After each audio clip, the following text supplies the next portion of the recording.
Olá, meus lindos, bom dia para todos vocês, tudo bem? Olha, é o seguinte, eu tô postando para vocês hoje a aula sobre o tema escravidão, a gente continua com esse tema. Coloquei lá na plataforma uma apostilinha com 5 páginas, essa apostila aqui. Olha, modos de comunicação e práticas de leitura dos escravos do século XIX, tá? São 4 páginas, na verdade, e uma de exercícios. Então, são 5 páginas, porque a última é de atividades. Vocês façam no caderno de vocês. Quem tiver condições de fotografar e enviar para mim, beleza, pode colocar. A gente vai ver tudo isso com calma depois, corrigindo na hora que a gente estiver retornando, tá? Mandem para mim as dúvidas aí por e-mail, professora, não tô entendendo. Bom, é o seguinte, por que eu tô tocando nesse assunto? Leitura dos escravos, a escrita dos escravos. Eles só trabalhavam, professora, e trabalhavam mesmo, duro, pesado, sofriam, apanhavam. Tinham até que fugir, coitadinhos. Mas alguns conseguiam aprender, sim. Numa sociedade em que muitos brancos não aprendiam. As mulheres, então, não sabiam ler. Poucas, bem poucas liam. Mas alguns escravos, algumas escravas conseguiram aprender a ler.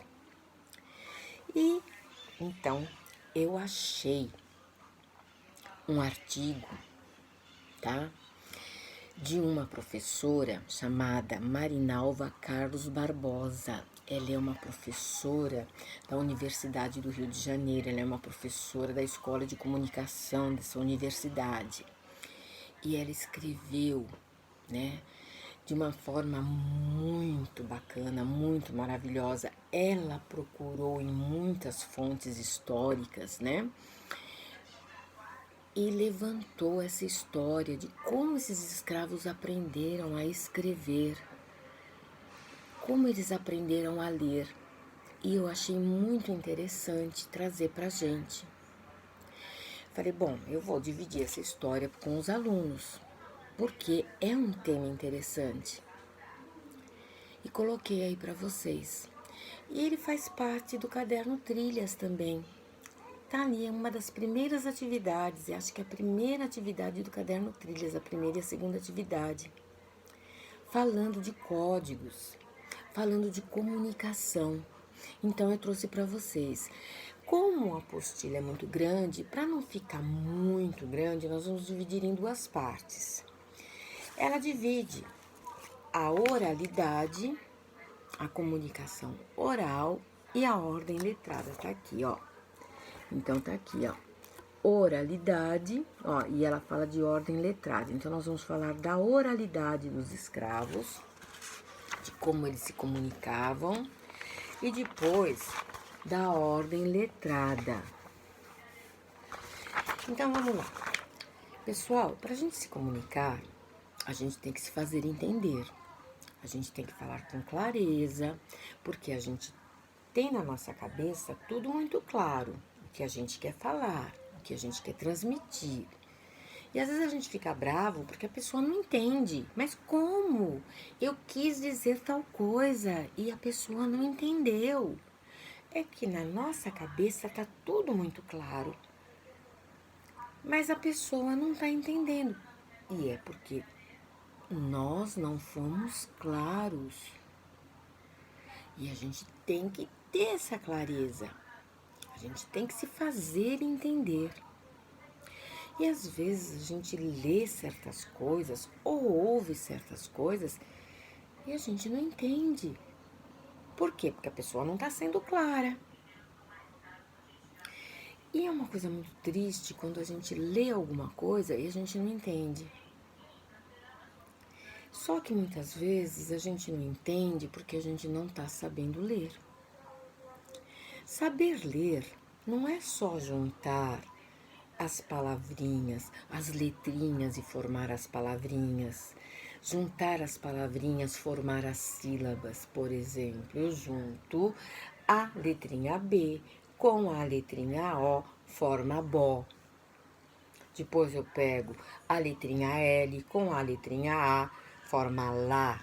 Aí eu junto essas duas sílabas e forma bola. Beleza. Isso é fácil. Bola, a palavra bola. E outras palavrinhas eu aprendo, a palavra amor.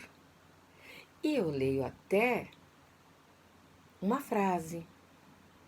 A bola é bonita, eu chuto a bola. O problema todo é entender um texto. Tem muita gente que não entende. Por quê? Porque não sabe ler. Como eu não sei ler? Eu leio a palavra bola. Eu leio a frase, eu chuto a bola. Mas não consegue ler um texto sobre a bola. Não entende. Não sabe ler. Por quê? Porque não se aplica. Porque não lê com pontuação. Porque não lê com as palavras acentuadas devidamente. Porque tem que saber ler. Isso é muito importante. A pessoa que não sabe ler, ela não se comunica. Ela não interpreta. A gente não é obrigada a concordar com tudo que colocam lá no texto. Opa, eu tô lendo isso aqui, tô entendendo, não concordo. Eu penso diferente, mas eu entendi. Isso que é importante, é entender aquilo que você lê. Bom, mas vamos voltar aqui para nossos escravos aqui. Muitos conseguiam ler, muitos se comunicavam, primeiramente através da oralidade. Então vamos entender aqui o que a dona Marinalva, a professora Marinalva, ela fala pra gente, tá? Ela fez a pesquisa, usou muitas fontes, principalmente as imagens.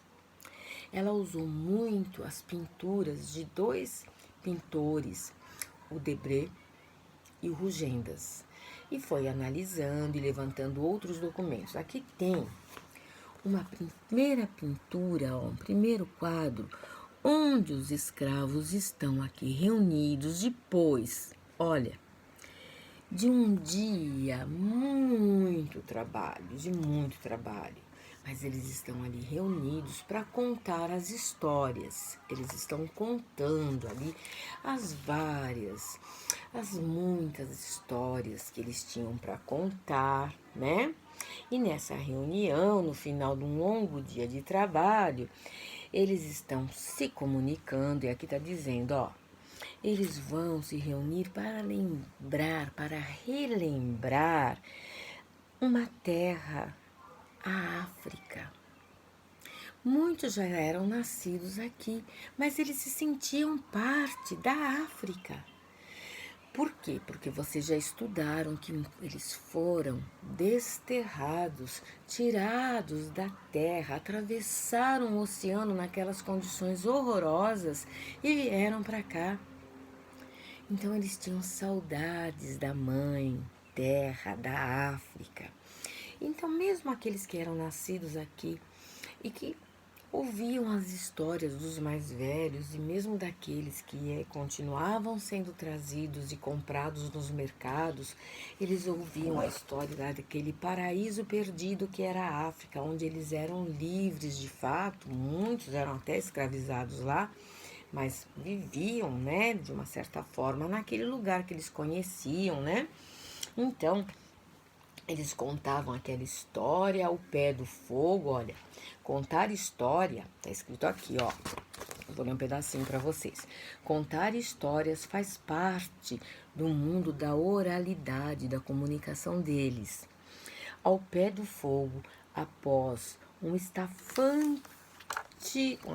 dia estafante de trabalho, homens e mulheres podiam se reunir para contar histórias e, através delas, relembrar uma terra, África, que se constituía, sobretudo, para os mais velhos, numa espécie de paraíso perdido. Mas a reunião não era só ao final de um longo dia de trabalho.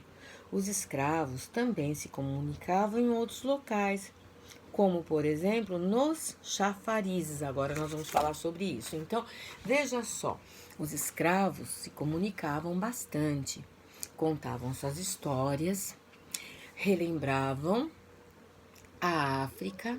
Mesmo os nascidos aqui se sentiam parte da África, porque estavam vivendo a situação da escravidão e daqueles que chegavam da África. E então, eles se reuniam também e se comunicavam também nos chafarizes. Querem ver que interessante? Tá aqui, eu coloquei para vocês também na apostilinha. Ó, olha bem essa foto aqui. Tem um monte de escravos com tinas d'água na cabeça, olha. E eles estão num chafariz. Esses escravos aqui, eles estão presos, foram condenados à prisão, só que eles eram obrigados a levar água para as repartições públicas. Então, eles iam buscar a água, a polícia acompanhava, às vezes dava lá aquelas chibatadas neles, né? E eles iam fazendo aquele barulho, e ali eles iam se comunicando. Tinha gente que conversava com os escravos, né? E outros escravos que estavam por ali, que tinham seus senhores, não estavam presos, não eram condenados, conversavam. E eles levavam todos os dias, eles tinham que levar água para repartições públicas, né? E eles iam todos acorrentados, faziam a missão deles e voltavam para as prisões. E aqui eles dizem assim, olha, tá escrito aqui, era ali que os libambos, é o nome deles, libambos, entravam em contato com diversas pessoas, colhendo informações e levando até a cadeia, tornando-se janelas das prisões, janelas da prisão. Esse era o meio de comunicação para aqueles que não podiam ver a luz do dia. Os corpos e a tecnologia da voz dos libambos eram a possibilidade de outros entrarem em contatos com as novidades do mundo.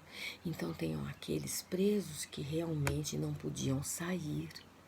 Mas os libambos eram aqueles camaradas que buscavam a água para as repartições e eles é que contavam toda a novidade. E pessoal, vocês não sabem da última. Ó, chegou mais um carregamento lá de coleguinhas nossos lá da África. E o maior babado forte. E aí eu pergunto para vocês, esses libambos, se vocês tivessem que classificar, eles seriam o quê? Um WhatsApp? Um Facebook? Um Twitter? Um jornal? Uma revista de fofoca? Me conta depois, o que vocês acham? Tem uma questão aqui mais ou menos que diz isso daí, que pergunta mais ou menos isso daí. Depois vocês me contam, tá? Então, nós estamos falando de oralidade ainda. Vamos falar de oralidade musical. Aqui diz: os escravos improvisavam sons e acompanhamentos, fazendo das mãos instrumentos privilegiados para o batuque. Vocês sabem que dizem, é verdade, que os brasileiros têm swing. E é verdade. Eu sou muito tímida, mas se eu ouço um sonzinho qualquer, eu começo realmente a mexer o pezinho, batucar, daqui a pouco eu tô batendo a minha mãozinha, e daqui a pouco eu tô me mexendo. Eu só não saio dançando porque eu sou muito tímida. Mas diz que o brasileiro tem esse tal swing. E ali, os Os escravos, ó, tem aqui uma fotinha, eu coloquei aqui, olha eles aqui dançando.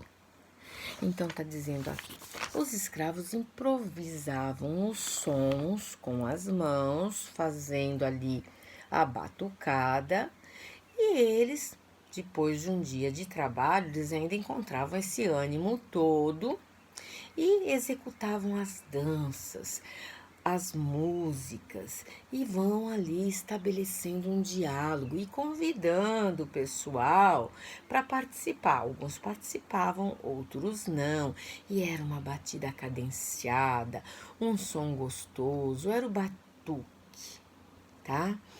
E ali, nesse repetição, né, eles iam dialogando oralmente, né? E a música fazia parte do dia a dia do trabalho. Eles pegavam aquele movimento do trabalho e eles iam cantando e movimentando, eles iam colocando uma cadência naquele movimento do trabalho. E não servia só para isso, não. Eles iam estabelecendo uma comunicação. E ali, gente, ó, eles iam fazendo uma comunicação cifrada. Ó, acorda, porque o feitor, o senhor tá vindo aí, você que tá dormindo no meio da plantação, sabe? Acorda, tá escrito aqui, ó, a música fazia parte também do mundo do trabalho dos escravos. Os viçungos, cantigas africanas, serviam não apenas para ritmar as atividades, mas podiam se transformar em maneiras de estabelecer comunicações cifradas. A repetição do refrão de determinados versos podia ser usada, por exemplo, como uma senha para avisar os outros a aproximação do feitor. Acorda aí, ops. Tá? Ou então eles trocavam de musiquinha. Acorda, tá? Que o senhor vem vindo. Você que tá deitadinho aí, você que tá fazendo corpo mole. Acorda que o senhor vem vindo, tá?